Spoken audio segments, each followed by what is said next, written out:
Hair loss and hair thinning is not cosmetic.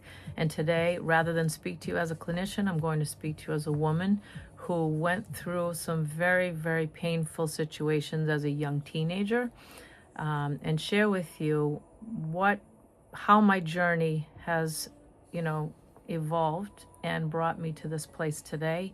So stay with me. I am here to share. So at the early age of 15, I was uncomfortable with how I looked. Like many young girls, I felt awkward. I didn't like my body.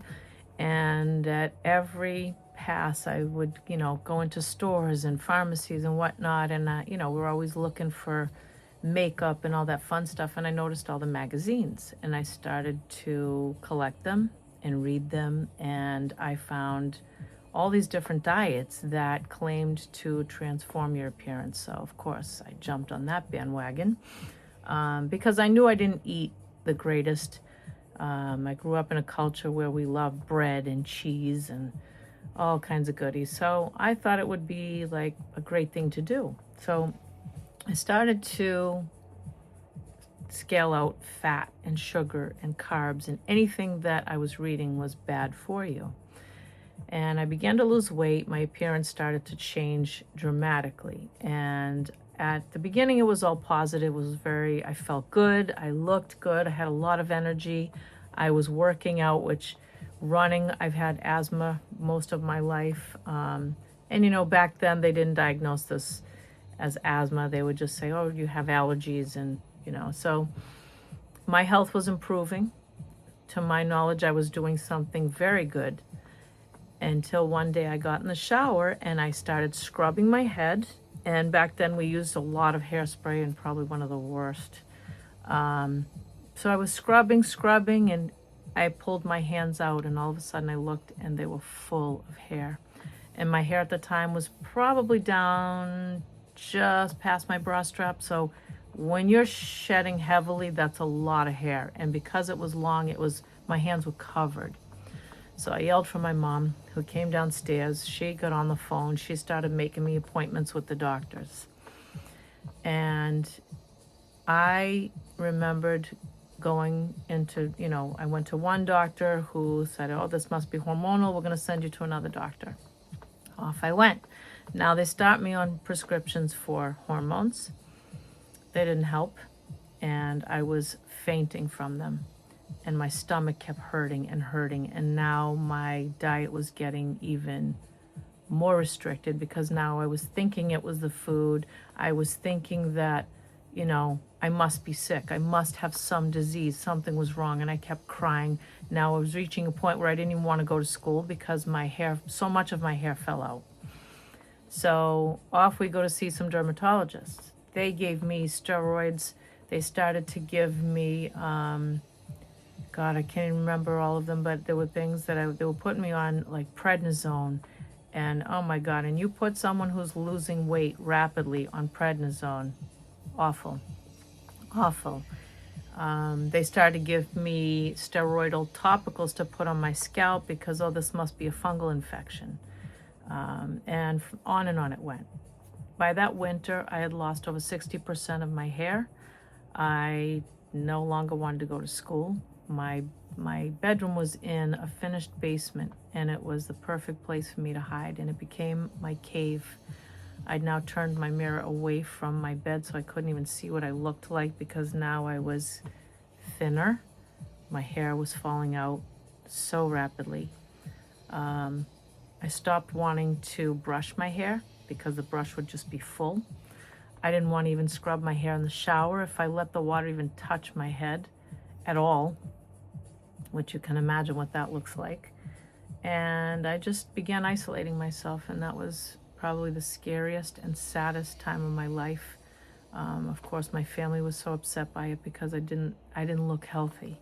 And anywhere we turned, any professionals we turned to were just not giving us answers. Nothing was resolving. So the turning point for this became, it wasn't until we saw a cardiologist and basically gave my mother some very scary statistics and said, she really needs to get some weight back on, because it's affecting her health and she can't continue down this path. So when I heard that, I said, well, why didn't anybody else say that to me? How come nobody else said that to me? I mean, I kept feeling obviously like what I was doing was making me sicker, but yet, I mean, the difference, every single doctor had more prescriptions for me. And I'm like, that wasn't the problem. It was the fact that I had lost so much weight, but nobody wanted to say it. So I went home, and after missing so much school at this point, my mom reached out and would have my work sent home.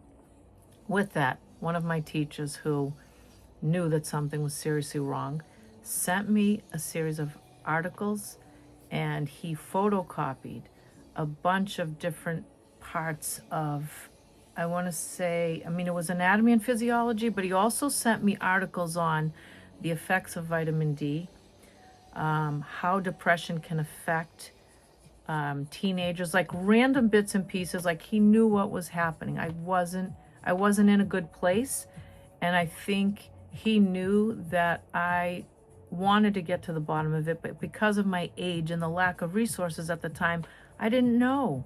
So I started reading, and I was addicted to it. So the first thing I did, of course, was change my diet and start putting weight back on. Then I'm reading more, and I started reading about the vitamin D piece, and I thought, wow, that piece alone, put the diet aside.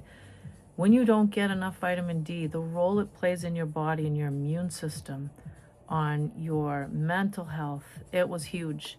So I kept reading and reading and reading, and now I got to a better place where I felt better. I was starting to look a little healthier, and I had to get back to school because I didn't want to fail. So now I walked in, and the first thing the teacher said to me, and I'll never forget this, he goes, "Mr. Silva, I can see you've been doing your homework." And he said it in such a nice way. He wasn't emotional. It wasn't like he was judging me for, getting to a healthier place physically. But he said it in a way that was like, it was basically like he said to me, you healed yourself and you did the work, and you have brought yourself to a healthier place. And I was like, well, I didn't know what else to do. Nobody else would tell me what was going on, what was happening. You imagine at 15 years old, when your mind gets to that place, it's scary. It's very scary. And that helps me today to relate to people that are struggling with anything, Just because I'm 53 years old, I don't know everything. There are still things that will scare me. I have anxiety some days that is through the roof. Do I use Valiums for it? No. Have I tried them? Yes. We don't always have all the answers, but listening to your body and knowing when to ask for help is very important. So, needless to say, research became a hobby. And I kid you not, we had so many. I gave up wanting to even do sports. I wanted to be at the library and just read and read. And this is going to date us way back, but I remember microfiche and asking to find certain articles on different things. And I remembered spending hours and hours just reading and reading and reading. Now, why share this with you today? I'll tell you why. Because it's so important. Medicine has taken a massive turn in this country. What I went through at 15 is something a lot of people are still going through. The answer in so many doctors' hands is medicine, pills. When the root causes, there are things before we get to the medications that we need to look at. And when you go to the root cause of anything, you're going to heal it from the foundation up. We're not just putting blinds on the windows. We're not just putting vinyl siding. We're not just going to add some furniture to the house. When things are falling apart, you have to start with the foundation, and that's what all of this taught me. And so my passion in clinical trichology is to help people get to the root cause. Does it mean you'll never need medication? No, of course not. If you're diabetic, you're going to need insulin, right? And you have to change your diet. If you have cancers, people have said to me, are you against medication? No. What I'm here to help you understand is that the combination of things going on in your body with the addition of different medications, you need to know how to look at that whole picture. You need to assess what is absolutely necessary, what is not. I'm not a doctor, I'm a clinician. But what we study on a deep level are the human body systems, medications, how they affect the body. We study nutrition on a very deep level. We assess vitamins, minerals, their role in our body, and what happens when, things start to shift. So I'm very careful in how I explain this to people, because many times I've had people come in already that started losing hair from a medication, and the first thing I say to them is go back to the doctor and ask them if this is the only option. And as a clinical trichologist, what I try to do is keep sort of an aerial view of everything clients are sharing with me so that I'm not too close up and quickly blaming or pinpointing one thing, which is where conventional medicine, I think, fails epically. And sharing my personal story with you today was a tough one because I look back on how many parts of my life that affected. And clients will ask me sometimes, like, why don't you share this with people? And I thought, well, why am I going to tell everybody what I went through at 15? I mean, so many people go through depression, eating disorders, adolescent issues, right? But then on the flip side, I had to think, well, my God, it's what's driven me to do everything I've done. Lashenza, which is my brand, was such an important piece. And I have even little postcards that I made up because another piece to the story was my mother suffered for decades. And I talk about this in another video. But again, these are all parts of my journey and what led me to this place today. And I'm so grateful for it because sharing it is helping people. My mom had a severe allergy, and I carry that same gene as my daughter does, where she's severely allergic to artificial fragrance and preservatives, as well as other things. And these are important pieces to understand today with hair care, with skin care. She went through a lot, and again, I'll share that in another video. But as a clinician, putting together a system and having protocols for people to help them understand, number one, that it's important to look at your health from different perspectives, not just one. Understanding that while it's all too easy today to say, oh, it's hormonal, like in my case, the very first piece of my story that the doctors missed was how much weight I lost and the restriction in my diet. When you suddenly cut out fat, that affects your organs, that affects your brain. It affects so many parts of your body. So that was number one, the diet and weight loss, which kind of go hand in hand. Next, they should have asked what I was using on my head. Now, at the time, we didn't think of anything of Prel and Plus and Aquanet and all these other brands that were available. Today, I could go down that list of ingredients for you and tell you how toxic they are to the scalp microbiome. And on and on. As the diet progressed and the weight loss progressed, now there's nutrient deficiency, another big piece. Some people will go to the gym and be in excellent, physical shape as you look at them, but then I see blood work and I'm like, not good. Meaning there's deficiencies somewhere. So just because somebody looks and feels physically well, they shouldn't be losing their hair. It's telling you that something inside the body is out of balance. It's out of whack. And that's what I do, is pinpoint it. And I start, like I said, I kind of look at things at a distance, and then I fine tune where I think this all came together, because it's usually a perfect storm of a few things. And as a clinician, I take great pride in researching so that I understand.